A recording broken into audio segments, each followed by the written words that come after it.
Hey, Lucas here from Mahoney Glass again.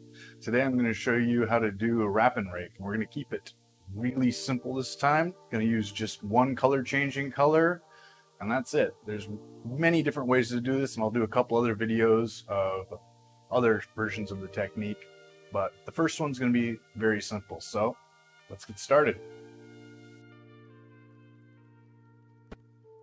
And here is what we're going to make.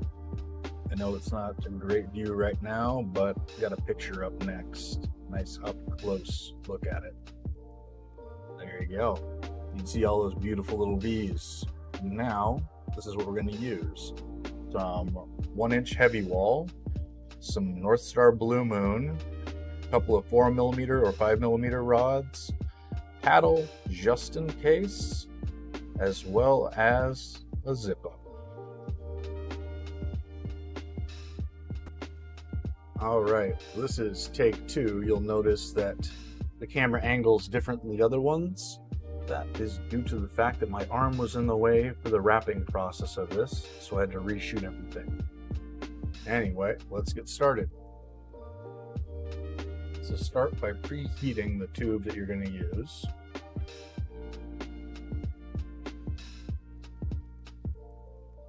Make sure you get a nice heat base on the whole thing so it's all glowing. The reason why I'm using a heavy wall tube is it holds the heat a bit longer, which makes it much easier to not have the wrap come off.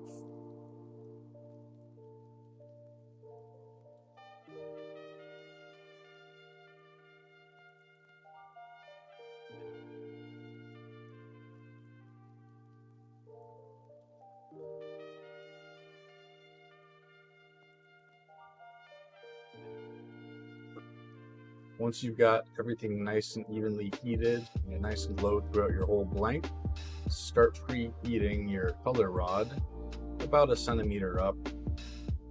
You'll sort of have to get used to this. The more you do it, you'll find out how thick you want it. The thicker of a wrap that you want, the more you'll preheat.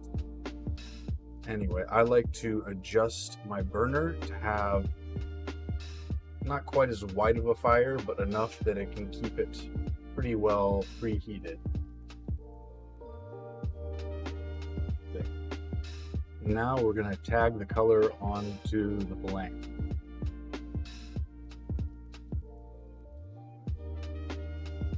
Just barely touch it and start pulling, and hold the blank below the flame.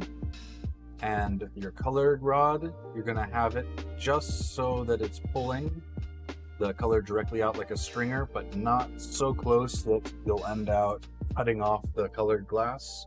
This will take some practice, but once you get it, you won't forget.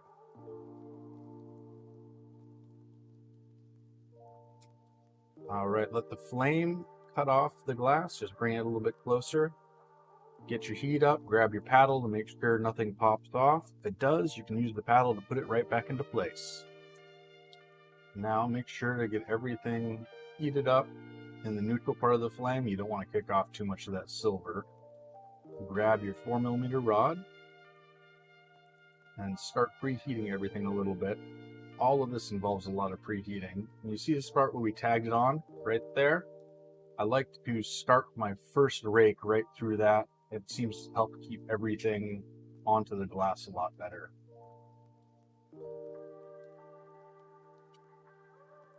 So you'll notice I go through and preheat each one, and you can determine how much space you want to leave between each one of these.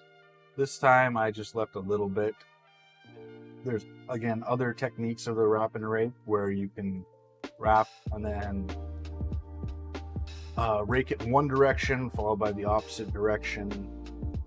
Anyway, there's more than just one way to do it.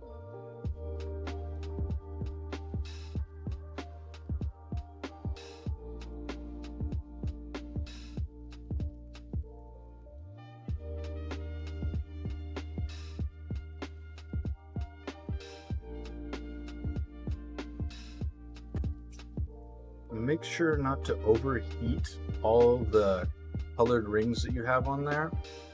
You want it just hot enough that you can smear it, but not so hot that it smears too far. It'll take time and practice to do it. One of the nice parts about working with Blue Moon on this is that it's really easy to see how equal the heat base is on all of them.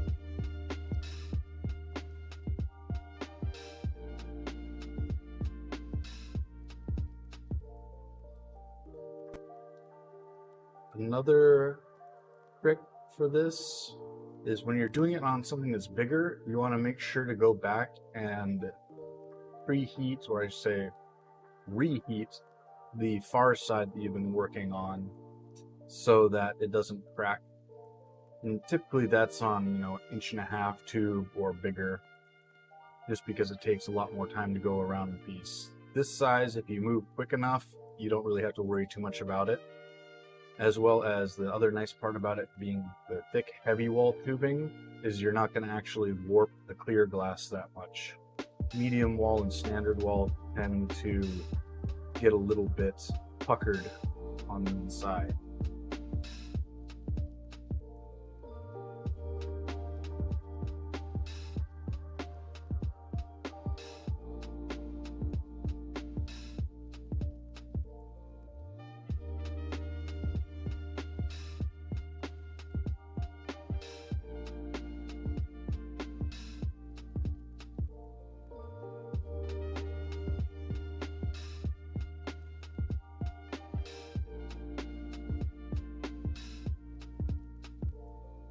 So you might notice that you end out with a little bit of the color still on the 4mm rod.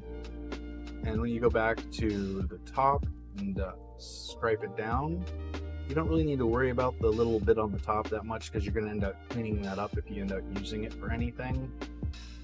It's just a little bit of waste, unfortunately.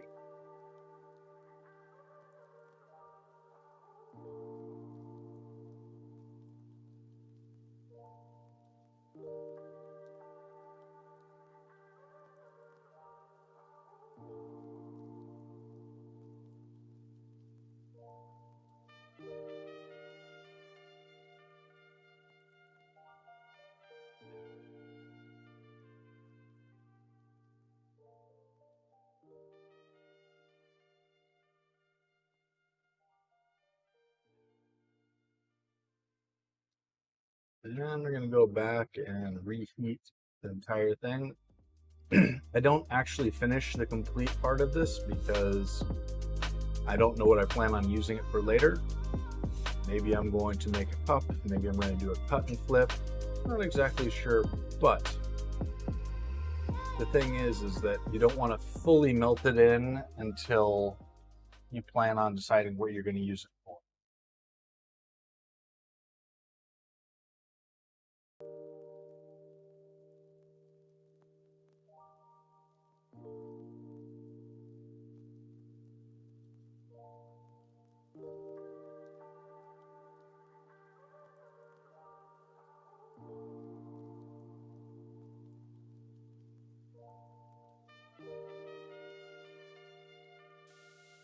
Well, thank you for watching. Make sure to go check out our Instagram page for all the fun new pictures we've got up, as well as I'm streaming 3 times a week on Twitch. You can check out my schedule there for the times I'm streaming, as well as we have a Discord set up, which is pretty nice. So if you want to talk about glass or just about anything, feel free to drop in and say hi, as well as go over to our website and check out what's available there. Anyway, once again, thank you very much.